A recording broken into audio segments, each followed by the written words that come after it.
Salut à tous, alors on se retrouve aujourd'hui pour une nouvelle vidéo lecture à thème qui aura donc, comme vous l'avez vu dans le titre, pour objet de parler de l'urban fantasy. Mais tout d'abord, avant de commencer à vous présenter les livres, l'urban fantasy, qu'est-ce que c'est ? L'urban fantasy fait partie de ces genres de l'imaginaire où en fait vous allez vous retrouver plus ou moins à notre époque, dans un monde en fait qui est le nôtre, qui n'a pas été créé par l'imagination de l'auteur, en tout cas qui est quasiment le nôtre, puisqu'il peut y avoir de la magie. Et souvent, les aventures se passent dans un centre urbain, d'où le thème de Urban Fantasy. Et dans ce décor, vous allez y retrouver la présence de créatures légendaires, fantastiques ou mythologiques, peu importe, tant que, voilà, je vous ai dit, cela se passe à notre époque, plus ou moins, dans un centre urbain de préférence, et donc dans le monde tout simplement qui est le nôtre.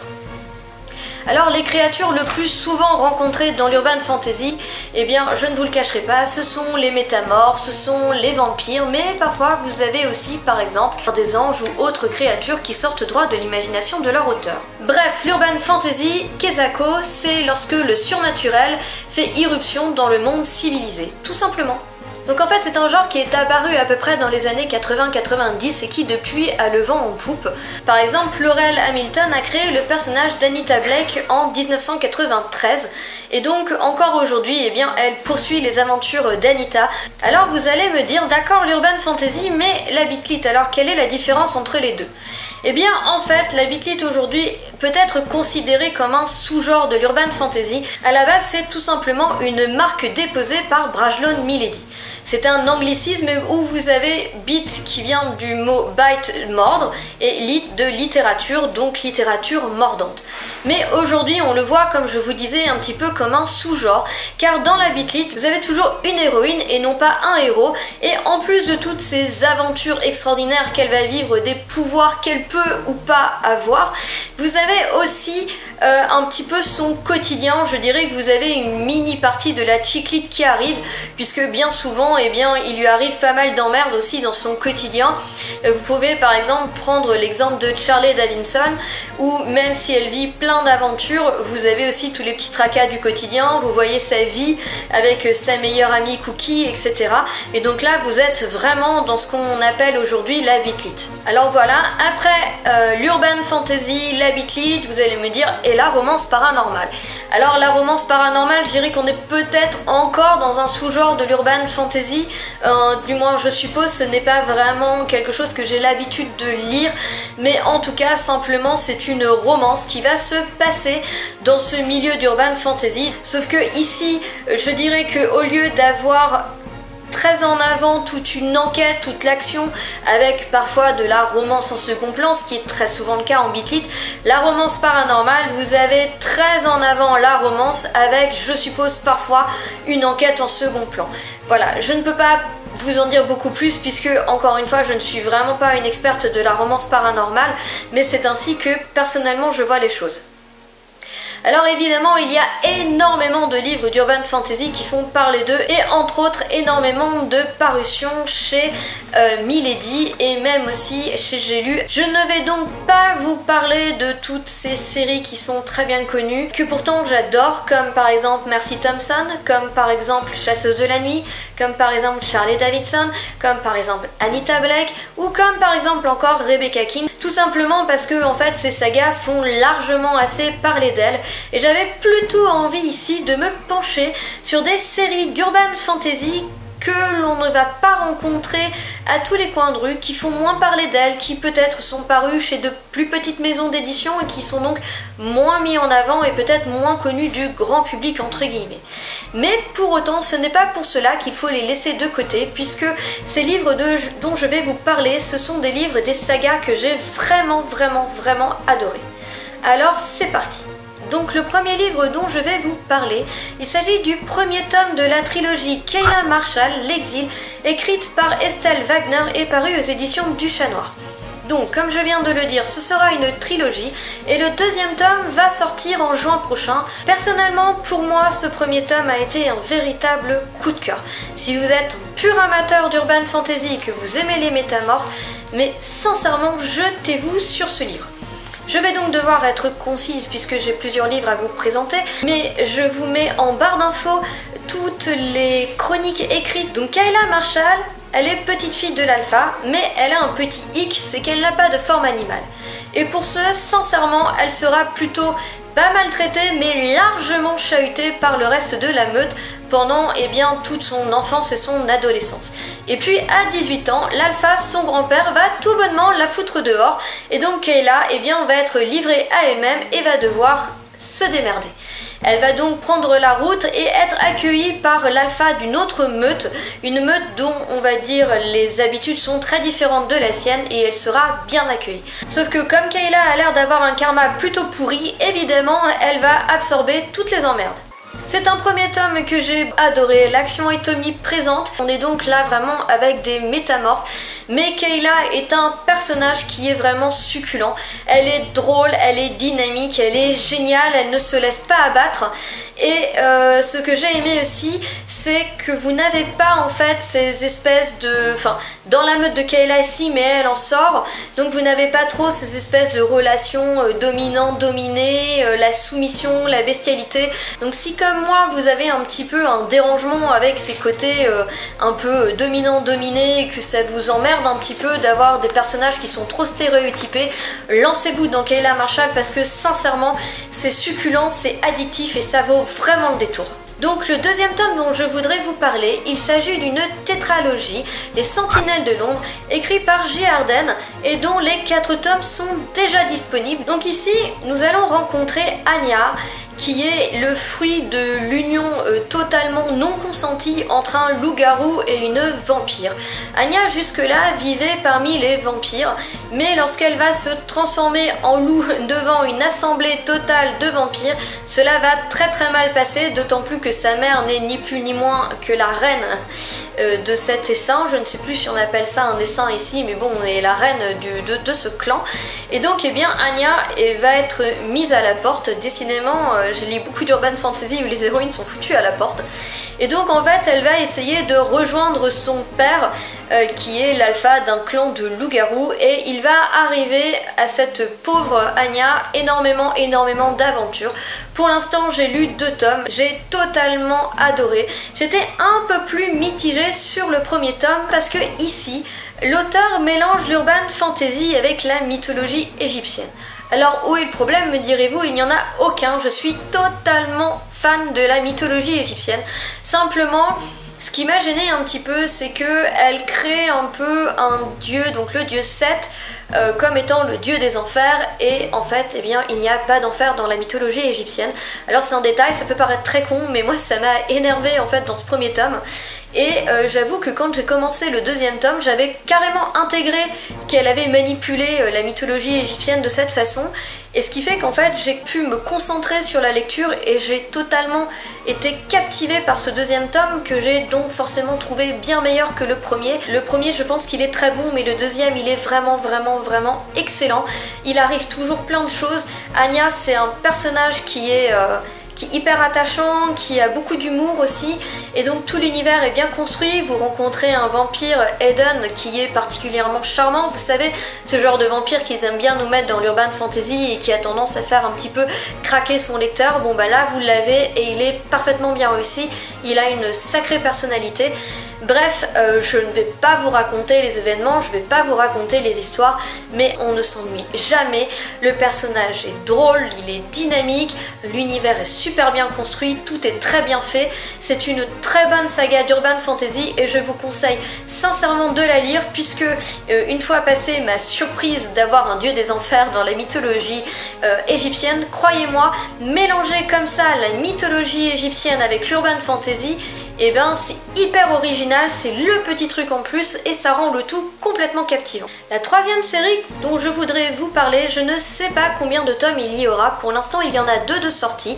Il s'agit en fait de Testament, écrit par Jana Debat et paru chez ActuSF. Alors ici on est vraiment dans de l'urban fantasy, mais pas dans de la bitlit, c'est totalement différent de ce que vous pouvez voir d'habitude et sincèrement c'est truculent, il n'y a pas d'autre mot.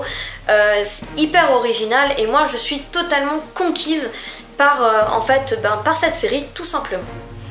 Alors testament, de quoi ça parle? Eh bien cela parle d'Agnès Claire qui est orpheline d'une mère sorcière dont elle a hérité le don de voir les fantômes.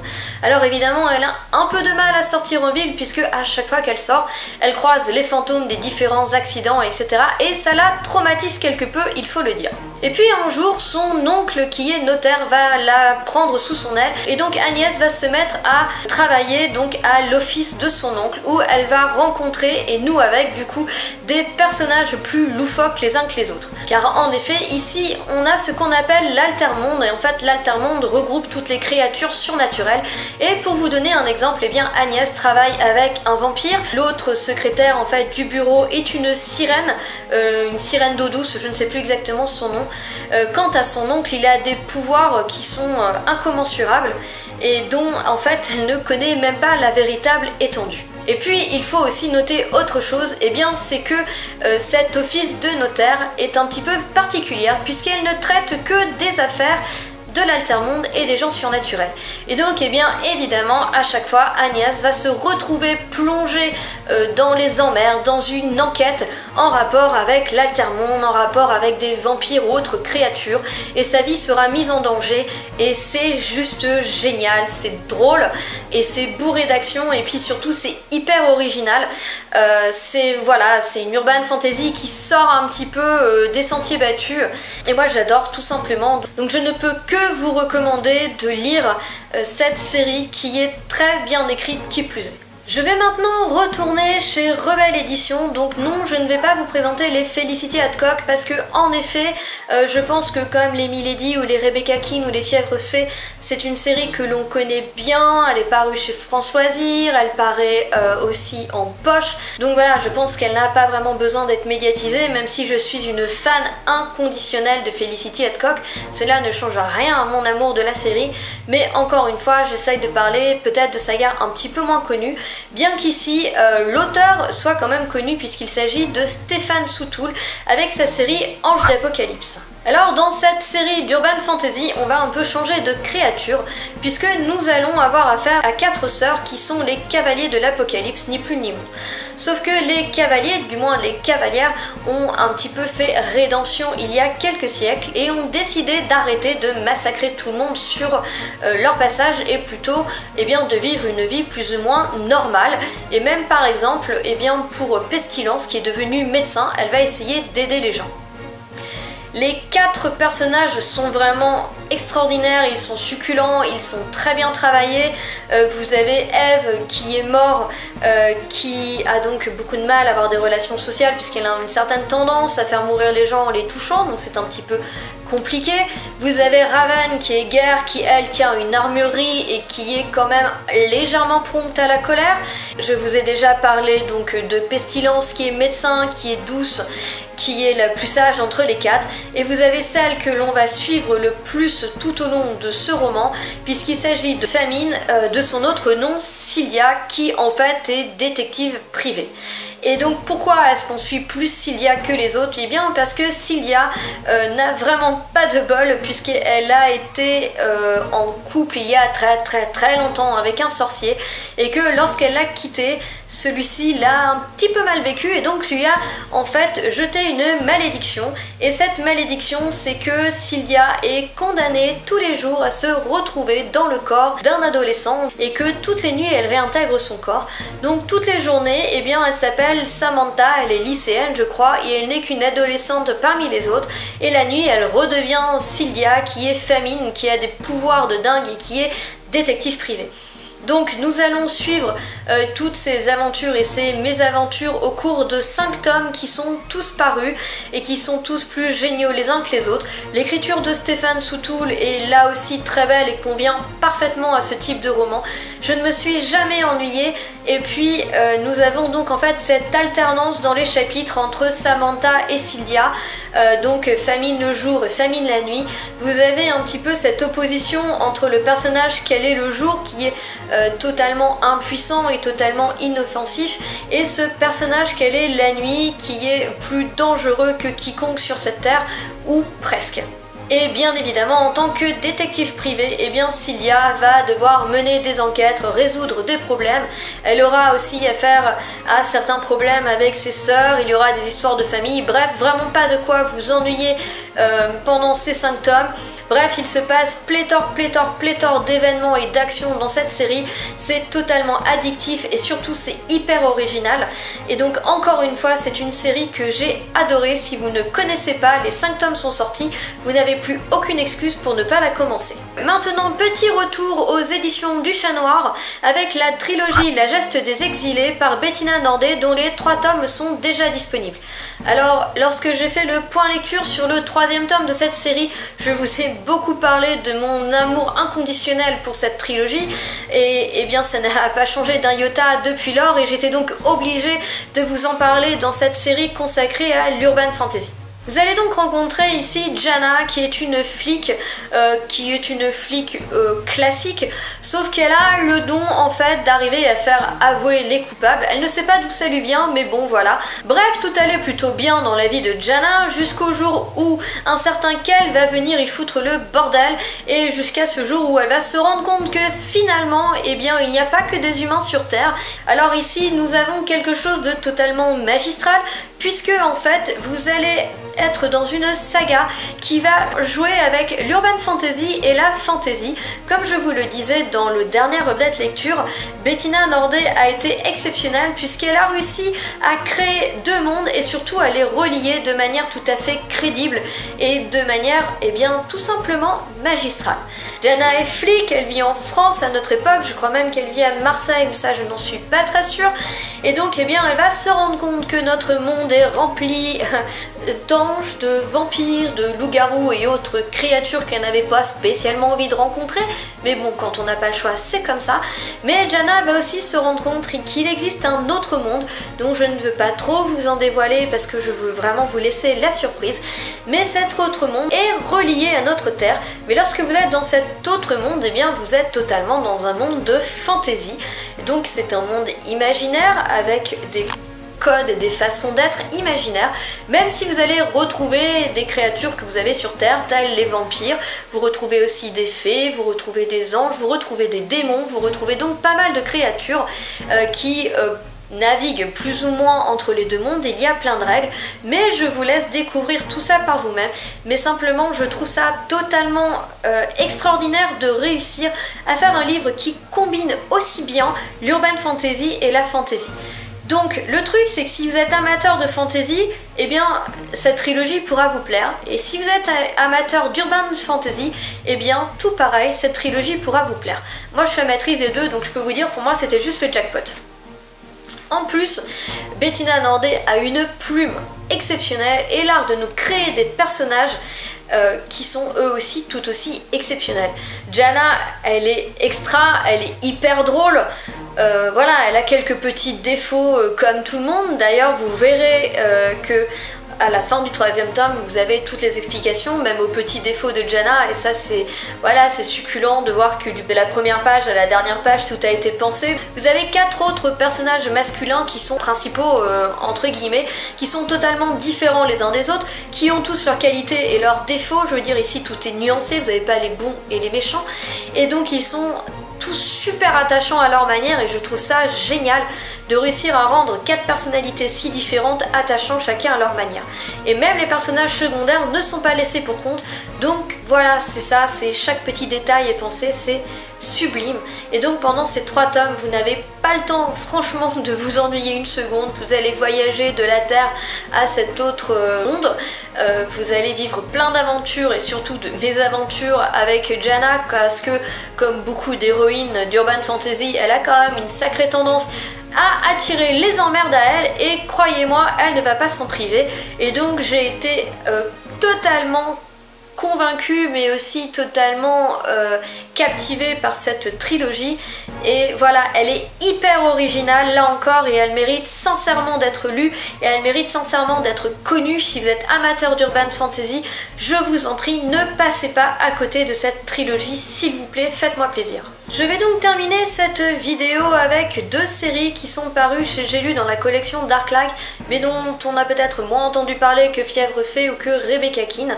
Donc la première série, il s'agit d'Alex Craft, qui a été écrit par Kaleina Price, je crois, et qui malheureusement ne compte que 3 tomes en France, puisque tout n'a pas été traduit. Je n'ai pas encore lu le 3e tome, donc sincèrement je ne sais pas si on reste sur notre fin ou pas, mais tout ce que je peux vous dire, c'est que j'ai totalement accroché le premier tome, puisque nous avons une héroïne, Alex Craft, qui est nécromancienne, et j'ai trouvé ça assez génial. Vous allez me dire, nécromancienne, Anita Blake l'était, mais c'est totalement différent, et pour l'instant ça me plaît vraiment. Donc je l'ai lu il y a longtemps, mais je me souviens simplement avoir totalement adoré, et comme je trouve que la 4e de couverture est très bien faite, eh bien je vais vous la lire simplement pour vous parler de ce roman, et vous verrez, je pense que ça parle de soi-même. Je me présente, Alex Craft, nécromancienne et consultante pour la police. J'ai la faculté d'invoquer les ombres et j'en ai fait mon métier. Du moins, j'essaie d'en vivre, même si parfois je préférerais ignorer ce que les morts ont à me révéler. Question magie noire, je croyais avoir tout vu, mais le meurtrier que je traque en ce moment est d'une malveillance crasse. J'ai beau être en bon terme avec la mort, cette fois il n'est pas impossible que j'y laisse ma peau, et peut-être même mon âme. Voilà, en tout cas, ça vous donne un petit peu le ton de l'histoire. Donc Alex Craft, eh bien voilà, elle est nécromancienne. Donc en fait, eh bien comme elle le dit, elle est consultante pour la police, puisqu'elle a la faculté en fait d'invoquer les fantômes, ce qui aide bien pour retrouver les meurtriers.